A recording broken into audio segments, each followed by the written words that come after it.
Hello കൂട്ടുകാരെ, കേതിൻ്റെ തോട്ടത്തിലേക്ക് എല്ലാ കൂട്ടുകാർക്കും സ്വാഗതം. സബ്സ്ക്രൈബ് ചെയ്യാതെ കാണുന്നത് സബ്സ്ക്രൈബ് ചെയ്യാനും ലൈക്ക് ഷെയർ കമൻറ്റ് ഒന്നും മറക്കല്ലേ.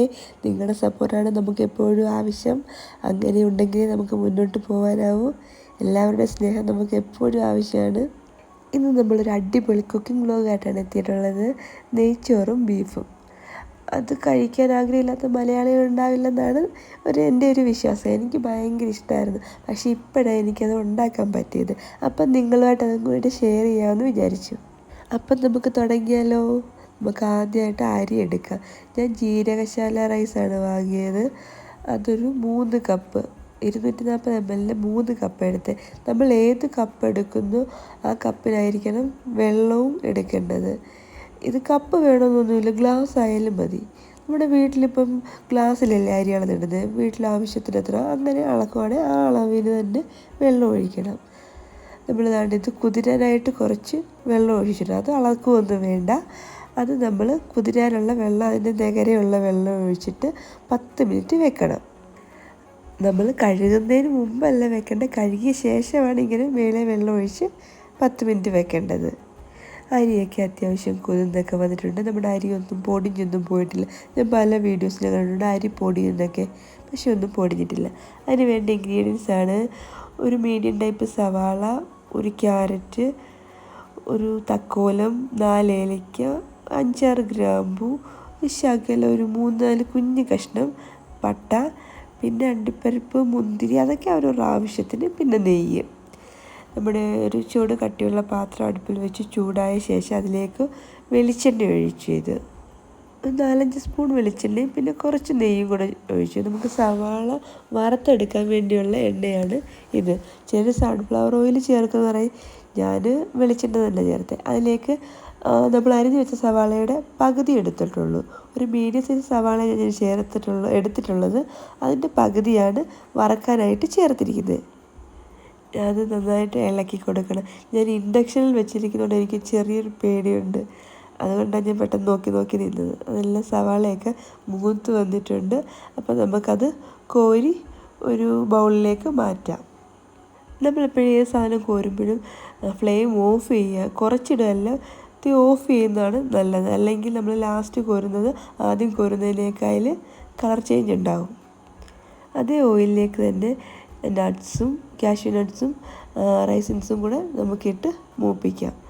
അത് റൈസിൻസ് പിന്നെ ബോൾ പോലെ ആവുന്ന പരുവം. നമുക്കാരും പ്രത്യേകിച്ച് പറയേണ്ട കാര്യമില്ലല്ലോ, നമ്മളൊക്കെ പായസത്തിനൊക്കെ ഉണ്ടാക്കാറുള്ളതല്ലേ. ഒരുപാട് മൂത്ത് പോകരുത്. അതെ, നല്ല ബോൾ പോലായി. അത് നമുക്ക് നേരത്തെ വറുത്ത് വെച്ചിരിക്കുന്ന സവാള ആ സെയിം ബോളിൽ തന്നെ നമുക്ക് മാറ്റാവുന്നതാണ്. എനിക്ക് പാത്രം കഴുകാനുള്ള മടി കൊണ്ടാണ് ഞാൻ അതേ ബൗളിൽ തന്നെ മാറ്റുന്നത്. ചിലർക്കാണെങ്കിൽ പല ബൗളിൽ മാറ്റുന്നത് ഇഷ്ടം. അതിലേക്ക് തന്നെ കറുവപ്പട്ട, ഗ്രാമ്പു, ഏലയ്ക്ക, തക്കോലം, ബാക്കിയുള്ള സവാളയും കൂടെ അതിലേക്ക് തന്നെ നമ്മൾ ചേർത്തു. അതിന് നന്നായി വരട്ടണം. അപ്പോഴത്തേക്ക് ഒരു 3 ടീസ്പൂണ് കുരുമുളകും കൂടെ ചേർത്തിട്ടുണ്ട്. ഇതെല്ലാം നന്നായി മിക്സ് ചെയ്യുക. സവാള ഒത്തിരി വരണ്ട് പോകേണ്ടതായിട്ടൊന്നുമില്ല. കണ്ട് ഈ ഒരു പരുവം, ചെറിയ പച്ച കെട്ട് പോകണത്തിലുള്ള. അതിലേക്ക് നമ്മൾ കഴുകി ഊറ്റി വെള്ളം വാർന്ന് വെച്ചിരിക്കുന്ന അരി അതിലേക്ക് നമ്മൾ ചേർത്ത് കൊടുക്കുക. ഗ്യാസിലേക്ക് മാറ്റിയപ്പോഴേ എനിക്കൊരു സമാധാനം വന്നത്. അത് നമ്മൾ അരിയെല്ലാം അതിലേക്ക് മാറ്റി കൊടുത്തു. അപ്പോഴേക്ക് നമുക്ക് ഇളക്കി കൊടുക്കാം, നന്നായിട്ട് ഇളക്കി കൊടുക്കാം. അത് ഹൈ ഫ്ലെയിമിലൊന്നും വെച്ച് ഇളക്കണ്ട. പിന്നെ ആവശ്യത്തിന് നെയ്യ്, ഞാനൊരു 50 ഗ്രാം നെയ്യ് തന്നെ ഇതിന് ചേർത്തിട്ടുണ്ട്. 3 കപ്പിന് 50 ഗ്രാം നെയ്ച്ചോറല്ലേ, അപ്പം നെയ്യ് ഉണ്ടെങ്കിലല്ലേ ഒരു ടേസ്റ്റ് വരൂ.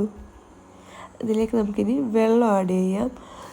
1 കപ്പ് അരിക്ക് 1.5 കപ്പ് വെള്ളം എന്നാണ് എല്ലാവരും പറയുന്നത്. അങ്ങനെ ഞാൻ ആദ്യം 4.5 കപ്പ് വെള്ളം ചേർത്തിട്ടുണ്ട്. തിളപ്പിച്ച് വെച്ച വെള്ളമായിരിക്കണം ചേർക്കുന്നത്. അത് നന്നായിട്ട് ഇളക്കി കൊടുക്കണം. അതിലേക്ക് ഒരു മുറി നാരങ്ങ പിഴിഞ്ഞ്, അരി നേരത്തെ എടുത്ത് കളയണം, എന്നിട്ട് പിഴിഞ്ഞിട്ട് ചേർക്കണം. ഈ റൈസ് ഒട്ടിപ്പിടിക്കാതിരിക്കാൻ വേണ്ടിയാണ് ഇങ്ങനെ ചെയ്യുന്നത്.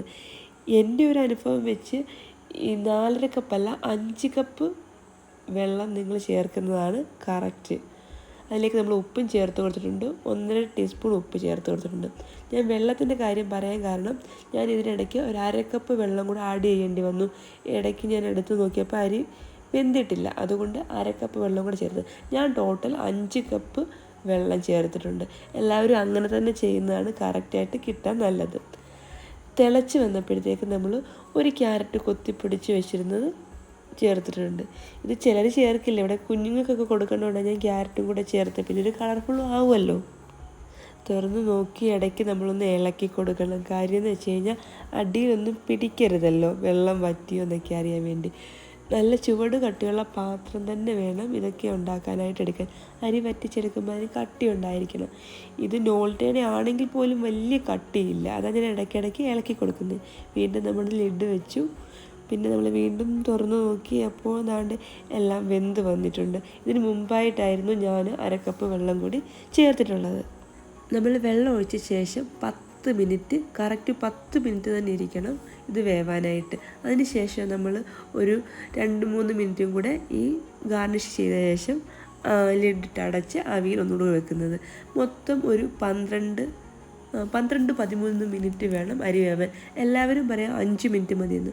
5 മിനിറ്റ് കൊണ്ടൊന്നും അരി വേവത്തില്ല, കല്ല് പോലെ ഇരിക്കത്തേ ഉള്ളൂ. അവിടെ സൂപ്പറായിട്ട് നമ്മുടെ നെയ്ച്ചോറ് റെഡി ആയിട്ടുണ്ട്. എന്ത് പറഞ്ഞാലും നമ്മൾ പള്ളിയിൽ നിന്നൊക്കെ കിട്ടുന്ന അതേ ടേസ്റ്റ് കിട്ടി. ഞാൻ ആദ്യമായിട്ട് ഉണ്ടാക്കുമെങ്കിലും കറക്റ്റായിട്ട് വന്നിട്ടുണ്ട്. ഇവിടെ എല്ലാവരും ഇഷ്ടപ്പെട്ടു. എല്ലാവരും സാധാരണ എന്തുണ്ടാക്കിയാലും പറയും കുഴപ്പമില്ലെന്ന്, ഇത് സൂപ്പറാന്ന് പറഞ്ഞ്. നല്ല അടിപൊളി ബീഫ് കറി അതിൻ്റെ കൂടെ ഉണ്ടായിരുന്നു. ബീഫ് കറിയുടെ റെസിപ്പി നമ്മൾ ഉടനെ അപ്ലോഡ് ചെയ്യുന്നതായിരിക്കും. ഇത് ഇങ്ങനെ ഈ സെയിം ഞാൻ പറഞ്ഞ അതേ അളവിൽ നിങ്ങളൊന്ന് ചെയ്ത് നോക്ക്, സൂപ്പറായിട്ട് കിട്ടും. എൻ്റെ അനുഭവം വെച്ച് പറഞ്ഞതാണ് ഞാൻ. ഇവിടെ ബിരിയാണി ഒന്നും കഴിക്കാത്ത കേതപ്പം പോലും ഇന്ന് കുറച്ച് 2-3 ചോറ് കഴിച്ചതിൻ്റെ. അപ്പോൾ എനിക്ക് മനസ്സിലായി അവന് ടേസ്റ്റ് ഉണ്ടെങ്കിൽ കഴിക്കുമെന്ന്. അപ്പോൾ എല്ലാവരും ചെയ്ത് നോക്കിയിട്ട് ഫീഡ്ബാക്ക് അറിയിക്കണേ. Tata, bye bye, see U.